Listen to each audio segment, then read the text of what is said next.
Assalamualaikum warahmatullahi wabarakatuh dan salam sejahtera. Kembali lagi bersama saya Rusdi Syarif. Baiklah, seperti yang saya bilang semalam pada video sebelumnya bahawa saya akan menjelaskan bagaimana kita keluar dari Malaysia ini melalui pelabuhan yang ada di Malaysia ini. Jadi bagaimana ceritanya? Layan ni dulu.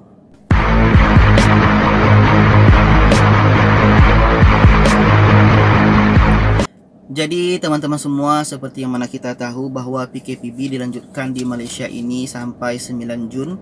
Bermakna kita warga negara Indonesia yang ada di Malaysia semakin susah mau keluar, apalagi kita dah dekat dengan Aidilfitri ya.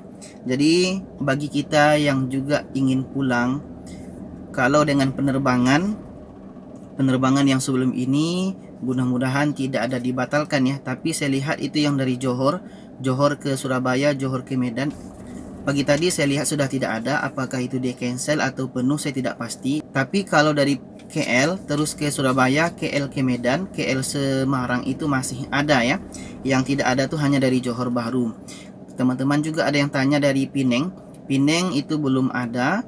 Tapi kalau teman-teman mau juga terbang, itu nanti ada dibuka penerbangan dari Penang ke Jakarta, tapi bukan dengan AirAsia, tapi itu dengan Garuda ya, Garuda atau Mas saya tengok. Jadi teman-teman bisa cek di aplikasi Traveloka.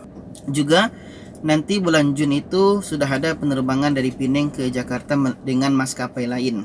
Jadi sekarang semalam saya sudah call orang PD ya, PD ke Dumai. Untuk ke PD Dumai ini belum buka. Saya dapat kontak dengan orang pelabuhan Port Dickson itu, bahawa kata orang itu kami selalu membuka pintu keluar untuk bagi yang ingin keluar dari Malaysia, apalagi mau ke Dumai. Kami bisa katanya. Tapi orang Dumai belum mau membuka pintu untuk kapal yang masuk ke Dumai. Jadi alhasil Port Dickson ke Dumai itu belum ada ferry ya. Sampai kapan? Orang itu tidak bisa memastikan. Katanya sampai orang Dumai mau membuka pintu. Jadi lebih kurang sama ya, Melaka Dumai pun gak ada. Ada yang tanya dari Klang, Pelabuhan Klang, apakah ada pelabuhan, apakah ada ferry yang buka? Itu pun belum ada informasi. Tapi kalau kita ingin keluar sekarang, itu yang buka adalah dari Situalang ke Batam. Sedangkan Pasir Gudang itu ke Batam itu belum buka. Katanya baru buka nanti 1 Jun. Itu untuk informasi yang setakat ini saya terima ya. Jadi bagi teman-teman yang ingin pulang, bisa daripada Situalang ke Batam dengan harga itu RM85 ya. Jadi pertanyaannya, bagaimana kalau kita mau ke Batam? Bagi teman-teman yang ada di sekitar KL Selangor ini solusi ini agak bahaya ya. Tapi teman-teman kita sudah ada yang coba.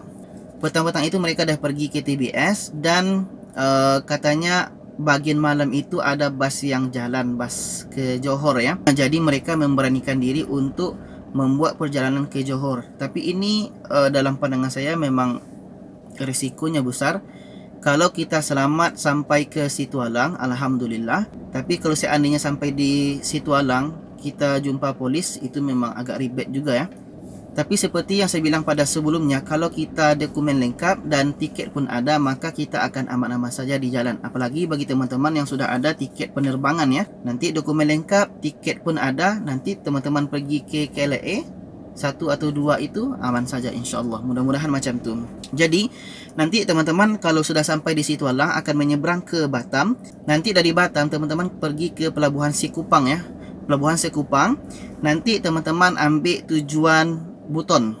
Atau lebih belakang lagi, nanti dari Sekupang teman-teman akan pergi ke Selat Panjang. Jadi nanti Sekupang ke Selat Panjang itu dengan harga tiketnya RM200,000, pas pelabuhannya RM10,000. Jadi bayar RM210,000 ya. Ini berdasarkan teman-teman yang sudah coba melalui Sekupang ke Buton atau Sekupang ke Selat Panjang. Kenapa saya sebut Buton tadi? Jadi macam ni. Nanti kalau teman-teman sudah berlayar dengan ferry, nanti dari Sekupang itu akan ke Selat Panjang. Jadi nanti akan ada transit-transitnya ya.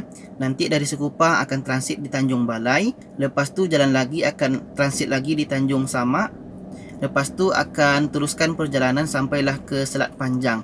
Nanti di Selat Panjang teman-teman akan disuruh oleh orang di sana naik kapal kecil ya, kapal kecil atau macam kapal nelayan macam tu, atau sampan nelayan.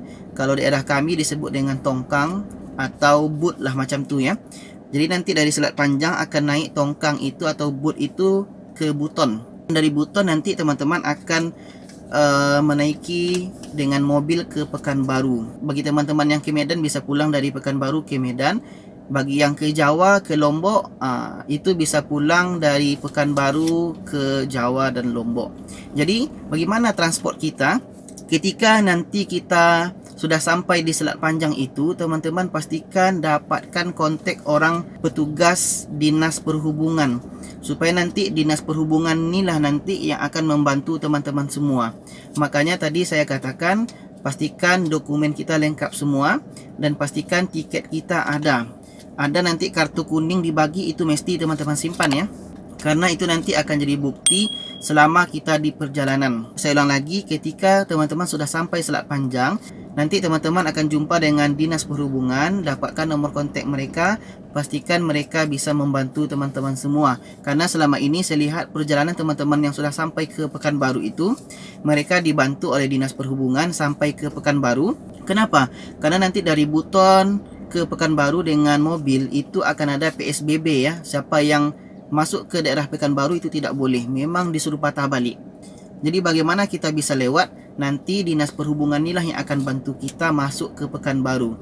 Dan juga nanti Dinas Perhubungan inilah yang bantu teman-teman nanti akan mendapatkan bus atau bus ke Medan atau bus ke Jawa. Mereka akan bantu teman-teman semua. Jadi begitulah teman-teman, bagi teman-teman yang ingin balik juga sebelum raya ini. Jadi itulah teman-teman penjelasan singkat bagaimana kita mau balik ke bagian Sumatera, apakah balik ke Medan, Aceh atau Padang, Palembang, macam itulah. Pastikan dapat berhubung dengan Dinas Perhubungan di Selat Panjang, nanti mereka akan uruskan bagaimana teman-teman sampai ke kampung halaman, apakah Aceh, Medan, Kampar khususnya, juga Palembang sampai ke Jawa sampai ke Lombok. Teman-teman akan diuruskan oleh Dinas Perhubungan, karena saya dengar Dinas Perhubungan akan ambil serius para pekerja migran atau warga negara Indonesia yang pulang dari luar negeri ini. Mereka akan bantu. Yang penting teman-teman mempunyai dokumen yang lengkap ya. Sedangkan kalau teman-teman mau terus ke Jawa, apa nggak ada pelabuhan? Dia sebenarnya ada, tapi apakah dibuka atau tidak itu saya tidak pasti. Macam Telaga Punggur ke Tanjung Uban Jakarta, itu saya tidak pasti apakah itu buka atau tidak. Tapi logiknya macam ni. Kenapa teman-teman yang Jawa Lombok ini pergi ke Buton dulu? Kenapa mereka tidak pergi ke Tanjung Uban? Bermakna masih tutup ya. Jadi begitulah cara kita balik dengan pelabuhan ya. Bagi teman-teman yang ada di Sumatera dan di Jawa, mudah rupanya. Tapi kita akan mengadakan perjalanan yang sangat panjang, tentunya meletihkan. Dan sebelum berangkat itu pastikan stamina kesehatan teman-teman sangat fit ya, karena nanti takut apa-apa di jalan, jadi membuat orang lain teman-teman susah. Dan nasihat saya, kalau bisa buat perjalanan itu jangan buat satu orang, kalau bisa dalam 2-3 orang, supaya perjalanan kita lebih nyaman dan ada saling menjaga ya. Sedangkan bagi teman-teman yang ada yang bertanya, bang kan nggak ada penerbangan dari Batam, dia sebenarnya macam ni ya. Bagi teman-teman yang nggak mau dengan pelabuhan, berjalan dengan ferry di Batam ini caranya agak susah. Tapi teman-teman, saya dapat tahu daripada seorang subscriber juga, dia dari sampai ke Batam, dan Batam dia pergi ke bandara. Dari bandara itu kata orang bandara tidak ada penjualan tiket, tapi dia pergi ke kantor maskapai sebuah penerbangan, dan akhirnya orang tu bantu dan dia diberangkatkan bersama pesawat yang terbang ke daerah tempat dia yang ada penerbangan bersama orang bisnis dan orang-orang lainnya. Karena kan syarat untuk penerbangan itu kan tak boleh untuk mudik, yang boleh hanya pebisnis, dan syarat-syarat lain bisa teman-teman lihat pada video ini ya. Jadi kita yang bekerja dari luar negeri ini bisa pulang ya, bisa pulang melalui kapal terbang atau pesawat dari Batam itu. Tapi macam tadilah, caranya agak susah. Teman-teman mesti mendapatkan di mana kantor maskapai penerbangan seperti Garuda, Citylink, Lion Air dan lain-lain ya. Jadi itulah teman-teman cara balik menggunakan pelabuhan ya. Mudah-mudahan penjelasan ini bisa teman-teman faham, dan share video ini kepada yang lainnya supaya lebih ramai yang tahu. Terima kasih, perbanyak maaf. Wassalamualaikum warahmatullahi wabarakatuh.